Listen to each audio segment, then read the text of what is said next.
On today's show, the NHL schedule has been released for this upcoming season. We've got our full reaction to that. Plus, it's Get Mad at List season. NHL.com unveiling their top players under 25 at forward and defense.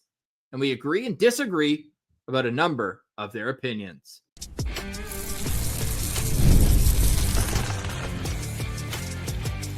You're Locked On NHL, your daily podcast on the National Hockey League. Part of the Locked On Podcast Network, your team every day. Hello and welcome inside this Wednesday, July 16th edition of the Locked On NHL podcast. I'm Ross Levitan. You can find me over at Locked On Ottawa Senators, and I'm alongside Mike DiStefano from Locked On Maple Leafs. It is the Battle of Ontario edition. I know Mikey's downtown Toronto, might want to get out to Budweiser stage this summer, and if he does, he's going to use Game Time. This episode is brought to you by Game Time. Go get last-minute tickets to that great event and use our promo code LOCKEDONNHL. It'll get you $20 off your first ticket purchase. Terms apply. Mikey, it is Get Mad at List season, and oh boy, we're going to get into that later on. But the NHL schedule has been released, and we've got the banner raising ceremony for the Florida Panthers once again. They beat the wheels off the Boston Bruins last year, so the league said, hey, why don't you take on the Chicago Blackhawks this year? Oh, boy. Yeah, I don't know what the hell the NHL was thinking, making that the very first game to open up the schedule. First of all, 5 p.m. That's a weird kind of local time start to honor your champions. That's very bizarre to me.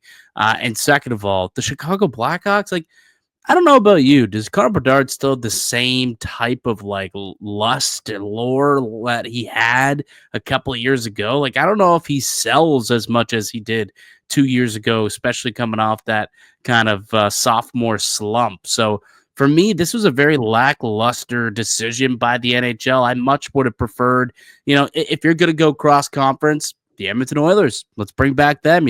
2 straight years those two have battled in the Stanley Cup final. Why not allow them to go toe-to-toe in game one of the season, start things off? Or you want to go with a rivalry game, the Tampa Bay Lightning, perhaps, a battle of Florida to get it all started. Maybe the Toronto Maple Leafs, a team that clearly draws and sells well, that should be on opening night of the season.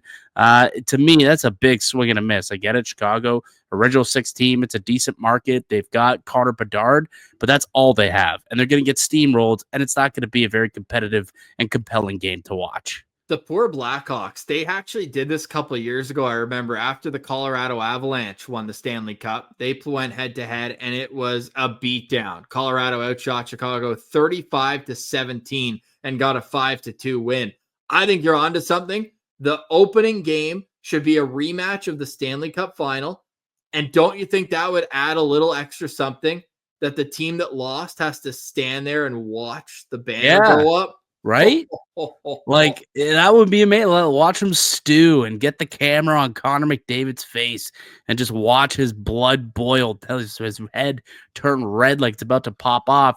That would provide the motivation for him to put on quite a performance, I would think, that night. So I think that should be what they should do. Like, if they're going to go cross conference, go all the way into it and go with the 2 Stanley Cup teams and have Edmonton have to go out there and watch the banner go up on opening night. And then, hey, let's see if you can go and best them, right? You didn't appreciate that? All right. Go show us that they won't be doing it again, not on your watch. So I think it's a big miss, a big fail, to be honest with you. And it's not even that, like, that game is not great, but the primetime game that they chose, the Pittsburgh Penguins and New York Rangers, like, okay, Sidney Crosby obviously is a goat of our game, but the Penguins are trash, Ross. Like, this team's going nowhere and quick. They're going to be pillaged even more by the time that the regular season starts on October 7th. Who knows what that team's going to look like, taking on a Rangers team that was a complete gong show a year ago. That's the best you could give your viewers for the very first prime time matchup of the season. It really doesn't make any sense whatsoever. And if you're going to have Chicago and Pittsburgh, why not have them play each other? At least you have Crosby and then hopefully the next Well, they did that a couple of years ago, remember, on opening night, and it was Bedard and Crosby, and they had the referee mic'd up, and he said, "Sid, blah blah blah," and then Connor, welcome to the show, have fun, and they dropped the puck against each other, and that was pretty cool. But again, that was 2 years ago. Like there was so much hype and buzz around Connor Bedard. I don't think it's there as much anymore. Like, sure, everyone's still excited about him to see if he can turn into the superstar that he was billed to be. But it's almost like, I don't know if he's going to be that guy. Like if he's going to be the greatest goal scorer in the league at some point. Once you get, to year 3, that prospect lore kind of falls off a little bit. The shine falls off. And I feel like it's there. Like I feel like there's more intrigue around Macklin Celebrini than there is around Connor Bedard nowadays. Yeah, I don't disagree, but we will discuss those names further into the episode because they both made the top 10 under 25 forwards in the National Hockey League. We'll get our own takes on those lists compiled over at NHLcom. Funny, we just were talking about openers and the Florida Panthers. I was at the Ottawa Senators home opener last year, and it was against Florida. And before the game, everyone was chanting, Brady's better. And Pillsy and I are in our section. Like, okay, we might not want to poke the bear. This guy just won the Stanley Cup 2 months ago. Like, let's ease into it. Now, Ottawa did win the game, but still, let's ease into this and maybe show some respect.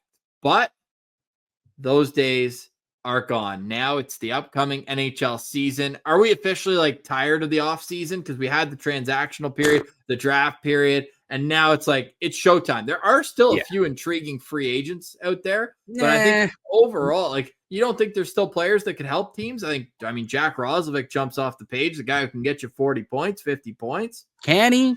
Maybe 40. I think 40, yeah. He could get you to 40. 50 seems a little high, but I don't know. To me, it's like he's a third liner on a good team. He might be able to help you out in the top 6 if you're weak on the wing. But I think ultimately, if you're a competitive team, he probably is more of a top 9 depth player. I don't see anybody of any significance still out there in free agency. And we were told that the trade market's supposed to develop, and we're supposed to see, the floodgates open once, Nick Ehlers was signed. But it's been well over a week since that's happened, 10 days nearly since that has happened. And there really has not been a whole lot. Not the Arthur Chilov's trade? Yeah, Arthur Shilov's, Ryan Reeves. Oh, yeah. These marquee players really moving the needle here. Oh, yeah. Well, we did get the Isaac Howard trade, but we kind of knew that was coming. A part of me, he wants to go by Ike Howard up in Edmonton, defeating all allegations about tax-free states and not wanting to play in Canada. This guy wanted to play in Edmonton with the Oilers. Of course, you have a couple superstars, and the needle shifts and opportunity. We'll see when he has to sign a multi-million-dollar contract if he still wants to do that. I mean, at the rate he is, the tax breaks aren't all that great. Fair. But the second he starts making 6, 7, 8, 9 million, he might reconsider going down to the Sunshine State. I mean, I think that was a win-win trade. Not that we have to rehash it here, but I agree. For them getting 3 years, right? All those college studs burn a year at the end of their season. So to get a 3-year entry-level contract when you have to pay your top guys, McDavid's up for a renewal next summer. So I think there's going to be a real emphasis on having term on these short contracts, because what Edmonton had done, and it worked in some situations and didn't in others, Jeff Skinner, but where they're going 1-year contracts with these guys. And it worked with Connor Brown, where he was coming back from a redemption arc of missing a lot of time with injury, and they were able to get more value out of him than the contract work. And it worked for Connor Brown too, because then he goes and gets back to his $3 million plus salary with the New Jersey Devils. So I see it from both sides there, but I also think that Sam O'Reilly's a great player too, though. He was great with the London Knights. So that's really the only notable trade, and it's 2 guys with a combined 0 NHL games. So let's get a couple trades here. The talk is continuing around a bunch of players. You mentioned the Penguins. Erik Karlsson's name out there. He's already had his bonus paid. He's got 2 years left on his contract now. And is there talks in Ottawa about a reunion? That was one of our most viewed episodes in the last couple of weeks. So I mean, It's always a story, but I think I do new still ownership. believe It feels like there could be a new lease on life with Carlson in the nation's capital. totally. And one of his mentors, Daniel Alfredsson's behind the bench. They're just golfing together out in Cabot about a month ago. Like there's still, and he still lives in Ottawa in the offseason. Like it's so sad to me. Like it's great, but it's so sad as an Ottawa Senators fan that Erik Karlsson and Mark Stone, neither of them is from Ottawa. They both married girls from Ottawa, but neither are from there. They both choose to spend their off seasons in Ottawa. They're both superstars in the NHL.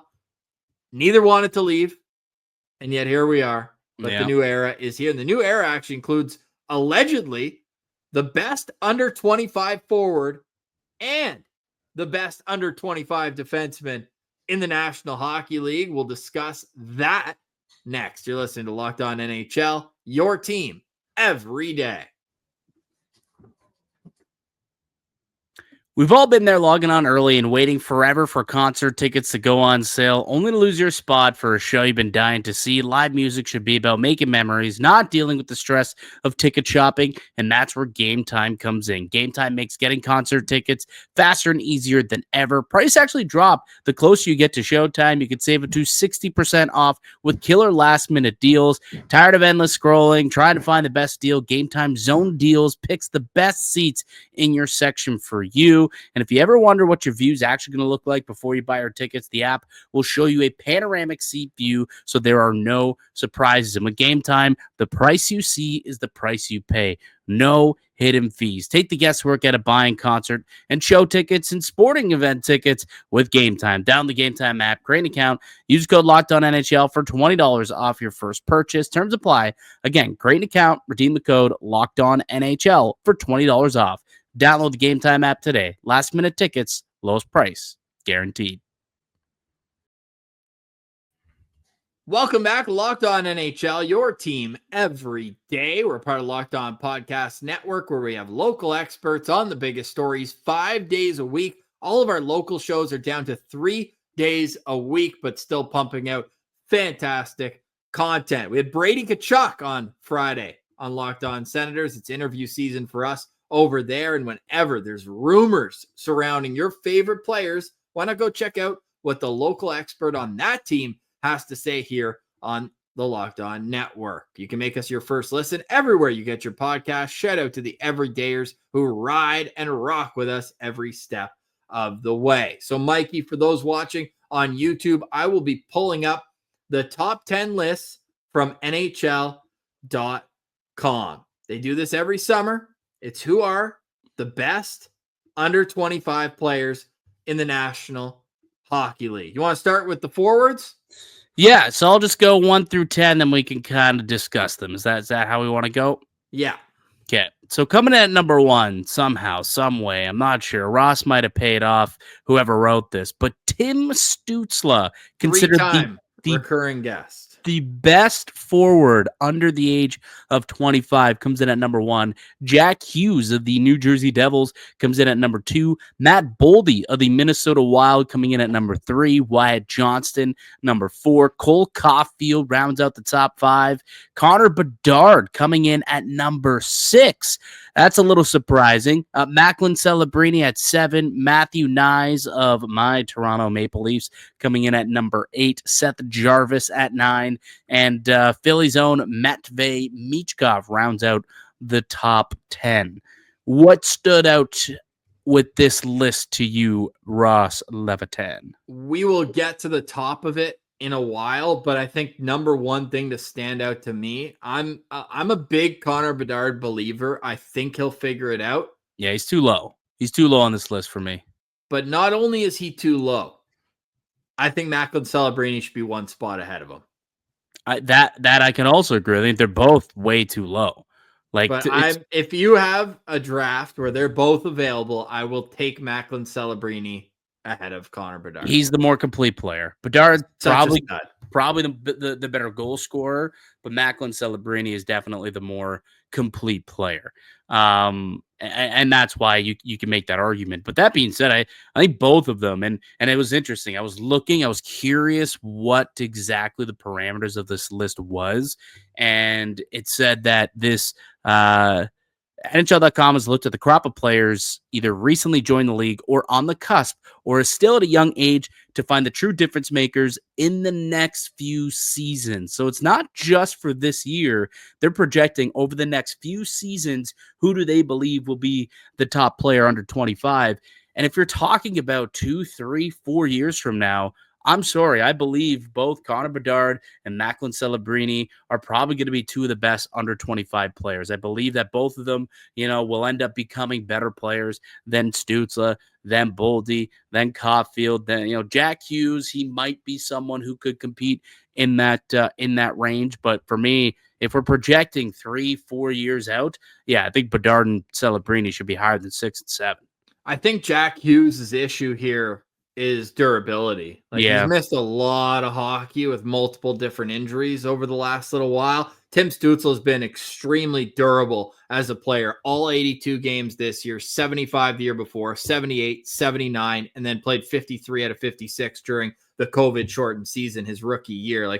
Not only has he been durable, I think, I'll make the argument for Tim Stützle. I can understand a world where you would put a Bedard, a Celebrini, or a Jack Hughes ahead of him. Those would be the three guys who are next on my list if I was making a top 10. But what I will say about Tim Stützle is, he hasn't gotten back or past that 90-point threshold that he got 3 seasons ago. The first year Claude Giroux was his winger, and Giroux actually had a career high in goals at 35 years old that year. But what Tim Stützle has done is completely round out his game. There's a lot of stereotypes around Tim Stützle as just this offensive catalyst, and that's all he does. He was third among centermen in expected goals against per 60 last year. He is a two-way centerman. And I mean, Mikey, you saw it in the first round of the playoffs. Yeah. There is a soft narrative around Tim Stützle. He is anything but that. He had 34 hits in 6 playoff games against Toronto. He's physical. He's got a little physicality to him, a little bit of an edge to him, right? He doesn't mind putting the shoulder down. He's decent defensively. He obviously, has a gift when it comes to him when he has the puck. He's an excellent diver. And there's a lot of great qualities about Tim Stützle, obviously, but to have him at number 1, I just think is a bit of a stretch. If this were my list, I think I'd have had Stützle at 4. Is where I would have him. I think I would have Jack Hughes at 1, followed by Celebrini, Bedard. I'd have Wyatt Johnston ahead of Tim Stützle personally. No. I would. I'd have Wyatt Johnston there. I think even as a playoff performer, look what he's done the last 2 years with the Dallas Stars. He was unbelievable. He's been clutch. No doubt. Clutch. He's been great, and he's younger than Tim Stützle. He still has a couple of years to kind of get to his peak, to where he can get to, and he is a two-way guy. He's someone who does play both ways pretty well. So, and he plays, he's more of a traditional, I guess, center. Although Timmy's been moved, he's stuck down the middle. He's for the just most been part a center now, right? No. Only his rookie year was he playing the wing, and he was playing the wing with Derek Stepan and Evgeny Dadonov. He wasn't necessarily put in a situation to go and pop off. But he's also, the last 2 seasons he's had, or 3 even really, he's had his wingers. That's not a part of the conversation. I think Brady Tkachuk's a hell of a winger. They've been attached at the hip for the most part the last 3 years. And then Claude Giroux, who did slow down offensively this year specifically, down to 50 points after averaging, I think, 70 the 2 years before that. I do still think if there's one need that Ottawa has, it's to get him more of a shooter on the wing. Brady's obviously a very volume shooter, but they need a sniper to go along with it. And Timmy, in his post game and here on Locked On Senators, told us, he's like, I need to shoot the puck more. He scored 39 goals as a 21-year-old in the league, and then he just decided I'm just going to pass the puck. Had 18 goals and only 1 power play goal 2 seasons ago, and then got up to 24 this year. So I think for me to be able to firmly say Tim Stützle deserves to be number 1 on this list next year, and he will be eligible for this list next year. He turns 24 in January. He needs to have a 35-goal season. That's what I'm setting the bar at. 35 goals, 90 points, which he's already done once. But I think if you add the defensive element that he has, physicality, he was a great penalty killer. He's taken out of that role now because he plays so many minutes as is, averaged 1949 on ice, which was actually down. Then DJ Smith just played him way too much in weird situations. But I think if you can have a 90.35 goal guy who plays the way Timmy does, I certainly understand this. But yeah, he he'd probably be number 2 on mine. I'd probably go Jack Hughes. Then I go Stützle, then Celebrini, Bedard, and Wyatt Johnston. That would be my top 5. All right, so we got the same top 5, just a little bit of a different order to it. Essentially, we're flipping Wyatt and you got Stutz a little higher, but yeah, I don't know. For me, the playoffs also what Wyatt Johnston has done the playoffs. He's 10th among all goal scorers in the last 3 years. That's as a 20-year-old, at his age 20, 21, and 22. He's 10th in scoring the last 3 years when it comes to the playoffs. Like that's hard to do come playoff time. It's the hardest thing to do is score goals in the postseason, and Wyatt Johnston 10th among all players in that span. So pretty incredible stuff for me. But I mean, it's close, razor thin. The league's you do know Wyatt Johnston was dashed 16 in 18 playoff games this year, right? That's perfectly fine. He scores goals. Scores goals. Yeah, he had 5 more points than Timmy in 12 more games. What about last year? Yeah, well, he was sick last year. Yeah, I mean, you can't just negate last season. Like, come on now. Back-to-back years, put up 30-goal seasons in the regular season as well. Yeah, no, he's a stud. He's a stud. He is a stud player. My boy Matthew Nyes too. I think Matthew Nyes, man, he's gonna start rising up this ranking. He was to me him and Tavares were the 2 most valuable players in that Battle of Ontario for the Leafs, for sure. Yeah, and Simon Benoit. Yeah, exactly. Well, I didn't see he's a little aged out, but I don't know if he would have made this list at under 25. But I think he's older, like 26 or 27. He's not that much older. He's signed at 24, 25. I had a perfect transition there that I could have used because Simon Benoit scored an OT winner in Ottawa in the playoffs, and so did the player that comes number 1 for the top under 25 defenseman in the National Hockey League. That's next. You're listening to Locked On NHL, your team every day. Today's episode is brought to you by Monarch Money. Ever wish managing your money felt easier? With Monarch Money, it can. I just got Monarch Money and it's unbelievable. Whether you're growing your savings or planning a big purchase, Monarch puts you in the driver's seat. It's like having your own personal CFO, giving you full visibility and control over your finances. Monarch Money is more than just a budgeting app. It's a complete financial command center. You can track all your accounts, investment, and spending all in one place. So in addition to managing your money, you're also building wealth. You know that when you're on Monarch Money, you're getting completely accurate, completely honest information, and you can budget your world under those numbers. Take control of your finances with Monarch Money. Use code LOCKEDONNHL at monarchmoney.com for 50% off your first year. That's monarchmoney.com, code LOCKEDONNHL, and you'll get half off your first year. Welcome back, Locked On NHL, your team every day. Shout out to the everydayers making us your first listen. For your second listen, go check out Locked On Fantasy Hockey and also all the local shows we have here on the network. Plenty of drama, rumors, and analysis all across the network. So let me put it to you this way. Before we do that, let's actually you did the forwards. I'll read out the defense and you tell me your overall impression and we'll go from there. The NHLcom's top 10 defensemen under the age of 25. Number 1, from the Ottawa Senators, Jake Sanderson. Number 2, from the Minnesota Wild, Brock Faber.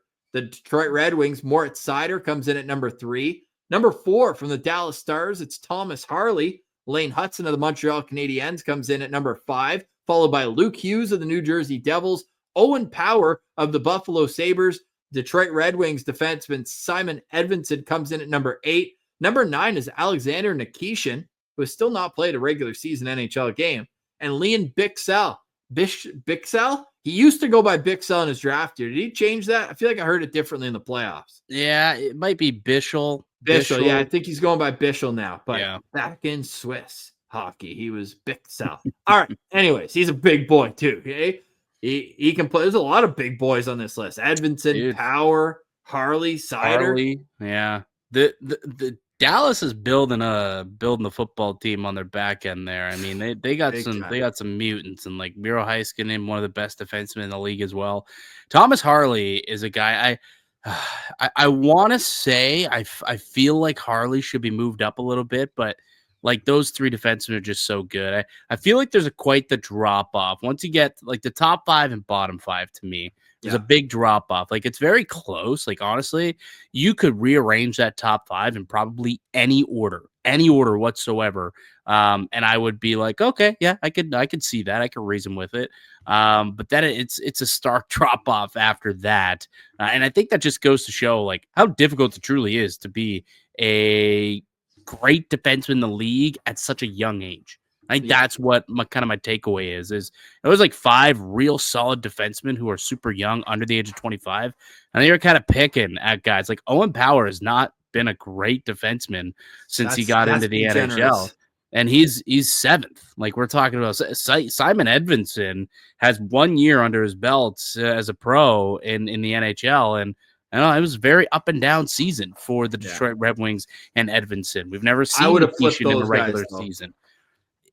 Like it's just, I think that's my biggest takeaway is when you have a special young defensive talent, they're like really special, but it's hard to find. There's only a handful of them, quite literally. You can count them on one hand, it looks like, of how many guys under 25, or you could consider conceivable, to turn into like top pair defensemen. And then it kind of drops off after that. Yeah, I agree. So let me start with this then. Who has a more legitimate spot at number 1 between the two Senators, Tim Stützle or Jake Sanderson? Jake Sanderson, to me, is more justified than Tim Stützle, I think, in my opinion. Would you agree? I think Jake Sanderson's a top 10 defenseman in the entire NHL. So yeah, could be. He really, really could be. Yeah, he's terrific, and like he probably doesn't get a lot of love or a lot of fanfare being up in Ottawa. But yeah, it's coming. I mean, Jake Sanderson's a stud. He had 57 points this year. Like, not only that, he's better defensively than he is offensively, and I know that. Some people will look at the plus minus, and I'll point out that only Rasmus Andersson had a lower on-ice shooting percentage by his team of any defenseman in the league. Got some dumb puck luck against him. But in the second half of the season, he was right up there in the top scorers in the league. And it's so rare. Like you often see, and I'll use Lane Hutson as an example, at a hell of a season, very deserving of the accolades that he got, winning the Calder this year, 66 points, incredible. But usually, if it's an offensive defenseman, you'll see that right away. But for Jake Sanderson, he came in and he's playing against the other team's top pair or top line every night, right away. There was no easing him in, and he never gets tired. He plays 25 minutes a night, and he then was like, oh, wait, I can do this offensively as well, and then just popped off. Like, if you look at his splits in this season, and obviously it took a big confidence boost going to the Four Nations as a late call-in replacement. I forget, was it Quinn Hughes' replacement, maybe even? Yeah. So he can't go. So let's do the split after before and after the Four Nations. If you go after the Four Nations, he had 22 points in 25 games, almost a point per game guy down the stretch. Every game mattered. Ottawa was trying to clinch a playoff spot, and he's an incredible player. One of the best skaters I've ever seen. If for our older audience, you'll remember his dad, Jeff Sanderson, over 1,000 games in the league as a forward, and he was always one of the best skaters going, had a really long career, and was a big reason why was because he was versatile the way he could skate. Beyond that, because otherwise I could talk about Jake Sanderson forever. I think he's a hell of a player, and people thought that was a reach at 5th overall. Both those guys were the same draft, which makes it incredible to me. And I think, look, if we're going to go past that, to me, I go Thomas Harley 2, Lane Hutson 3. That's my own personal list. What do you think about that? Yeah, like I want to push Harley up the list a little more. I do want to do it. Faber had a rock solid He had a year. He had a rocky year last year. Yeah, like rock solid year 1 and rocky year 2. There you go. So it's questionable. But Harley, you mentioned that Sanderson kind of had his breakout after the Four Nations. Like Harley had a breakout at the Four Nations, where I think a lot of people really understood how quality of a player he was. Only one of those two guys scored in the gold medal game. Was it a medal? Championship game? In what? Championship game. Yeah, championship game. There's no medals. Anyways. I still have Sanderson ahead. I'm not saying that he goes ahead of Sanderson. I think Harley could push up to number 2, Yeah. and I'm not going to fight you on it. And Lane Hutson's unbelievable too. Like Yeah. he just he's one of those, like he would be, and I know like it's cross sport, but he's like a Kyrie Irving, right? He's like, the handles on him are incredible. Like he makes guys miss every single night. And to do it at his height, I know he's listed at 5'9". That guy is not 5'9". But he almost looks like he could skate through a guy's legs. Like he's like he's that type of talent. Like he's unreal. And I think Habs fans probably want him number 1 on this list. They're probably saying Slavkovsky should be number 1, or Demidov should be number 1 on the forward list under 25. I am surprised that neither one of those were on the list, I guess. A little surprised. Like if we're projecting the next few years, yes. That's fair. Yeah, it's kind of an interesting dynamic here, because are you going fully on upside, or are you going with what they've proved at the NHL level? Like, well, what NHL level? What is Nikishin, right? What does Alexander Nikishin proven at the NHL level? You know, like I would say if you're talking about what have you proven, like Seth Jarvis has proven far more than, you know, a lot of those guys Celebrini has at this point in their careers. So, yeah, I think it's a projection because it says said right on it, right? The next couple of years. True difference makers in the next few seasons. So to me, that's a projection. Yeah, I'm really intrigued to see how these defensemen develop, because, like you said, there is a bit of a bigger gap, let's say, between 1 and 10 than there is for forwards. But for sure, some of those defensemen in the bottom half, like Owen Power, are first overall picks. Like they got huge upside. It's just about filling out. And like, I've never been a fan of enormous defensemen that aren't overly physical. I find it awkward. I'm not saying that you can't be one, but for that reason, Owen Power, I feel like he's already playing at a disadvantage, because fans, coaches, everybody, they see a 6'6" frame and they're like, oh, this guy is going to be a Chris Pronger. He's going to be a guy who's being a complete mutant defensively. And that's just not him. He's just a smooth skating defenseman who can make plays at the offensive blue line. And he's more of a stick check guy defensively than trying to put body on. And I think if he can add a meanness element to his game, he could be right up there, because Simon Edvinsson's got that meanness element to his game. And that's why I would put Edvinsson right now ahead. And Red Wings fans have to be fired up to see Edvinsson and Seider on this list. Because, I mean, you got one of the, you can even have them on the same pair. It's a lefty righty, but I'm still thinking that my top 5 is pretty set. And then I probably put Edvinsson at 6, honestly, after that. It's a dice roll. I think it's like the top 5, you can kind of put them in any which way, and the bottom 5, I think you can make the same argument. Like you put any of them in any which way and make the argument for it. So yeah, I think there's much more of a split and break and drop off within the defensemen than there is in the forwards. Yeah, well, let us know in the comments what you think about the NHL.com's top players under 25 years old at forward and defense.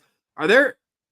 I'm going to sound so dumb here. Are there any goalies under 25 that are like legit studs yet? I know Askarov's gotten a taste of NHL. Like Dustin Wolf, he's got to be under 25. Yeah, Dustin Wolf, I think is under 25. I can quickly check this information. We got to give some love. I hope they do the goalies. Like Artur Shilovs. Could Shilovs be considered Levi Marilainen? May as well put Marilainen number 1. Let's get Senators all over the board here.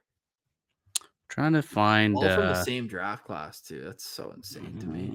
You can't sort by age on NHLcom. I know. Don't get me started. Oh man. All right. Well, yeah. Dustin Wolf's number 1. Wait. Hey, we got it. Kevin Woodley did the article. Oh, I think Askarov is still under 25. Yeah, he would be. He'd be one of them. Oh, Spencer Knight, dude. Maybe. I don't know. He's number 2 on the list. Well, maybe that says more about the goaltending position than it does about Spencer Knight. Okay, we actually have it. It was it came out 18 minutes ago. How about that? So, quickly on goaltenders. Dustin Wolf, number 1. Spencer Knight, number 2. Yaroslav Askarov, number 3. Levi Marilainen, number 4 from the Ottawa Senators. Jacob Fowler, number 5 from Montreal. Trey Augustine, number 6 for Detroit. Jet Greaves, number 7 for Columbus. Devin Levi, number 8 for the Buffalo Sabres. Jesper Wallstedt, who's never really figured it out, man. He's dropped.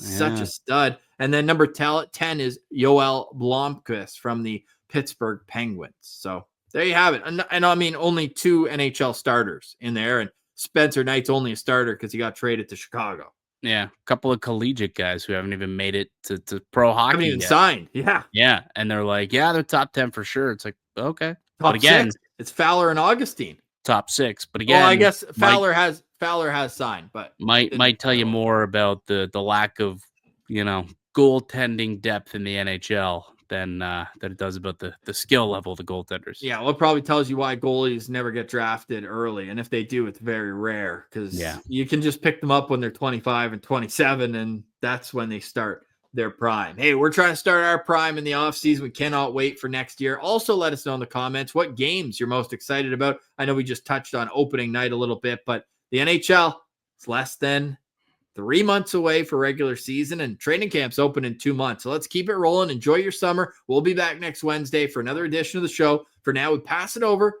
to Thursday's Locked On NHL. For today, we say goodbye. For Mike DiStefano, I'm Ross Levitan. This has been another edition of the Locked On NHL podcast, your team every day.